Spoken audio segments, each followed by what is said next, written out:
Okay, so tonight's shir is a Kibud section 2.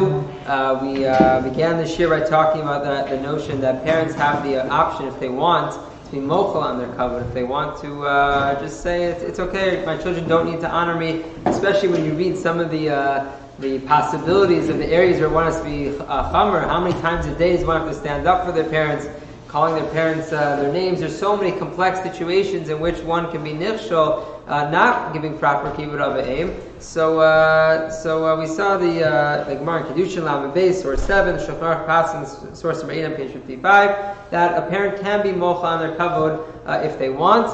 And in such a scenario, their kid will still get the mitzvah if they give the proper kibud avim, but then they won't be nichshol if they're not able to give it. So in the Sefer Pnini Halacha and others over here, sources 9 through 12, they talk about still it's a good idea to try to educate your kids about the mitzvah kibud avim and the extent to which of the importance of it.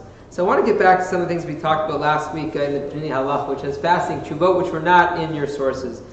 On this topic of trying to find a healthy balance for your kids being honoring their parents, so the Pnini Halacha, Rabbi Eliezer Melamed says, fasting point. He says, no matter how hard you try, you can't force your kids. Despite how much halacha says they need to honor you, you can't force your kids to honor you. He says a parent, if they want their kids to honor them, can't say, you don't honor me enough. You know what it says in Shulchan Aruch, I'm going to go home from tonight's shir. You know what I learned today? All the extent you have to honor me. It doesn't work. You can't force a child to honor you. It needs to come naturally.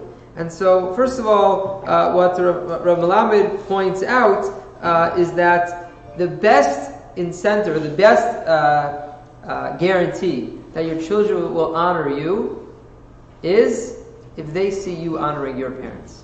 If you set an example of what it's like to take care of your parents, so then you will serve as an example for your children what it means to do the mitzvah of kibud avim, and in doing that, you're ensured that your kids will want to honor you as well.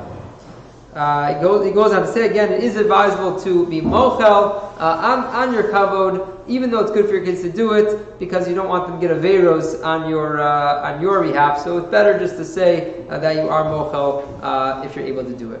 Then I want to shift gears. Last week we spoke a little bit about evil parents, and we didn't get a chance to get into some of these tshuvot. So there are some fasting tshuvot. One is about hitting, about parents that use corporal punishment is hit it using a stick, whatever, a belt, whatever was done. So Melamed addresses this. First of all, there's a pasuk in Mishnah that says, "Choshek shifto sonei beno." Someone who doesn't hit their child is someone who hates their son. We have conflicting ma'amarim in the Torah and in Chazal regarding the role of hitting. On the other hand, the Torah says, "Lifnei iver lo titnei michshol." You're not allowed to put your child or anyone in a position that they're going to nichshol. If I hit my child, the child has an isser to hit me back. The child is also not allowed to hate me. He has to honor me. By me being a very demanding and perhaps abusive or borderline abusive, let's say, parent, there's a chance that it will also place a stumbling block in front of the child. So fasting, the Rav Eliezer Melamed essentially says that parents need to parent according to societal norms. In essence, it was true that there was a time when society dictated that hitting your child was considered acceptable, but today, where studies or psychologists can report that it's not beneficial, so parents need to parent according to the situation. And I know that someone reported to me recently that there's sometimes there's a lot of immigration in our country, so there are different cultures which stick to their parenting techniques despite the society that we're in. And Rav Eliezer Melamed says that the b'derech klal, a person should be mechanech according to the societal norms. He says that one of the potential scenarios, let's say you truly believe that hitting your child, obviously not in an abusive way, hitting your child is good, proper chinuch. So what's going to happen is he's going to go to school and he's going to report to one of his friends of what his parent did, and his friend's going to go report him to the school psychologist, the guidance counselor, and then the kid's going to find out that what happened is not considered okay, and the kid is going to get more problems, psychological damage, trying to unpackage what exactly took place.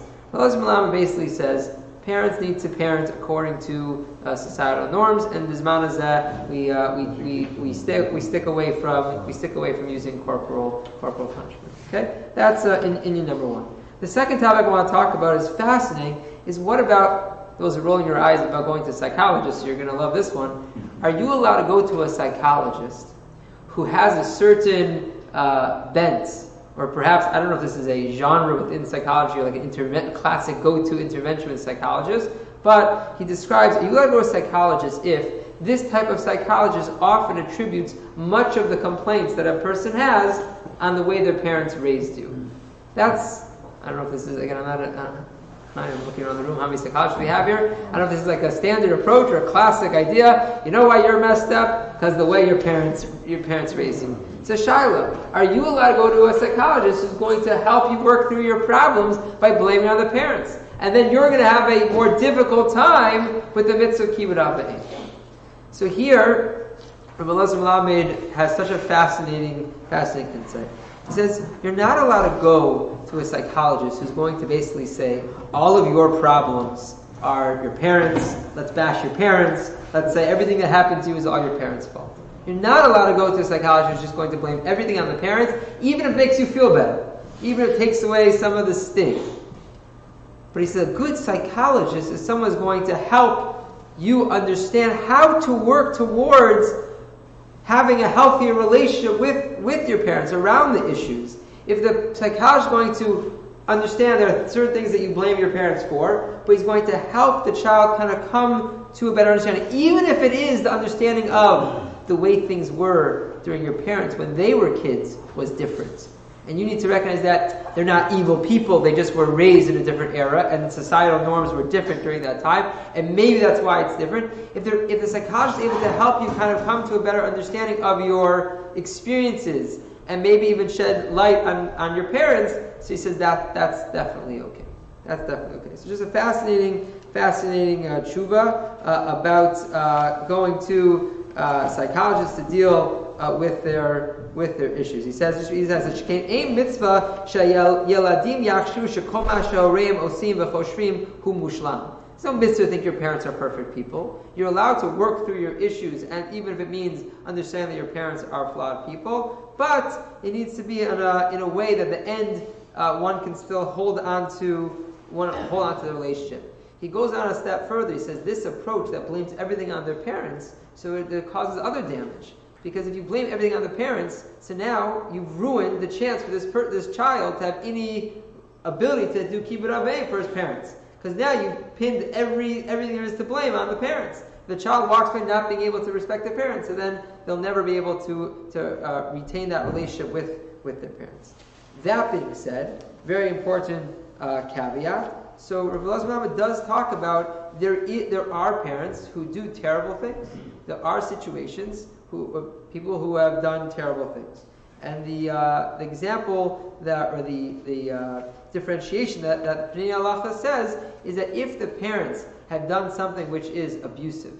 Now, what is abusive? Sometimes you have to talk to a psychologist to figure out what is the line of where abuse is. But he says if the parents do something mit achzar b'ofen sadisti, some sort of sadistical, abusive method. So hahitnaghut sadisti ti misukenet gufanit nafshit otam muchachim la'atzor. So there we definitely need to stop it, and there are no there definitely are red lines that can be drawn where we say adkan, that this is not a typical situation, and you need to first of all, the therapist needs to stop it, needs to report it perhaps, but there are limits. Remember, the shir that we start with was, are there limits, or we talked about last week even the parsha, are there limits to Kibud Avei? Yes, if there is a parent doing something which is actually abusive. We're not talking about just slapping on the wrist or taking the belt out and scaring the child, so then one needs to do something. And just the sharpness and psychological sharpness of Rabbi Elazar Melamed, he says, and one needs to teach the kid that it's not their fault. What he does say, which is very difficult, is one should try to educate the child to explain that the parent has an illness. That in scenarios where the parent is doing something which is abusive, one wants the child to eventually be able to have a relationship with the parent. One wants the child to be able to have the ability to understand, to bifurcate between the good things that the parent has done for them and the not as good things. And therefore, if one can help frame, the illness, or frame to help the child understand the difference between the positive things and the negative things, so that is probably the psychological approach. And that really fits in with this whole approach in general, that he's saying that one can't go to a psychologist to pin all the blame on the parents, but there obviously are extreme situations in which red lines need to be drawn. Okay, we'll stop here with this year, and then next week we'll finish up the third installment of Kibud Avanim.